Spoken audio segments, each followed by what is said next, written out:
বন্ধুরা বলো তো মিতুর হাতে এগুলো কি কলা পাতায়? তোমরা কি কেউ চিনতে পারছো? চিনতে পারলে কমেন্ট করে বলো। তো যাই হোক, হ্যালো এভরিওয়ান, তোমরা সবাই কেমন আছো? আশা করি অনেক অনেক ভালো আছো, আর আমিও ভালো আছি। আমি তোমাদের সবার পছন্দের মিতু। তো মিতু দেখো গাছ থেকে ধনে পাতা ছিঁড়ছে ওদের বাগান থেকে। তো আজকে মিতু এই টমেটো মাখা করবে। তো কিভাবে মাখা করে দেখতে থাকো বন্ধুরা।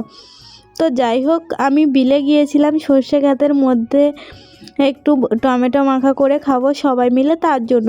কিন্তু বন্ধুরা আমার একটা ভুল হয়ে গেছে, আমি ওখানে ছুরি নিয়ে যেতে ভুলে গেছিলাম। তো আমি বাড়ি অনেক দূরে, ওখান দিয়ে তো আসতে পারিনি, তার জন্য আমি হাত দিয়েই কেটে নিলাম টমেটোগুলো। তারপরে দেখো তেঁতুলটাও ছাড়িয়ে খুব সুন্দর করে, আমাদের গাছেরই তেঁতুল, গাছেরই টমেটো, আজ সব কিছু আমার বাড়ির জিনিস, তাই দিয়ে মাখা করলাম।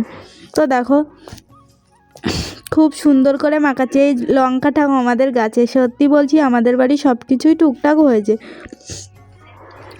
তো শুধু লঙ্কার গুঁড়ো আর এই লবণটা শুধু আমাদের বাড়ির না, সব কিছুই আমাদের বাড়িতে হয়েছে।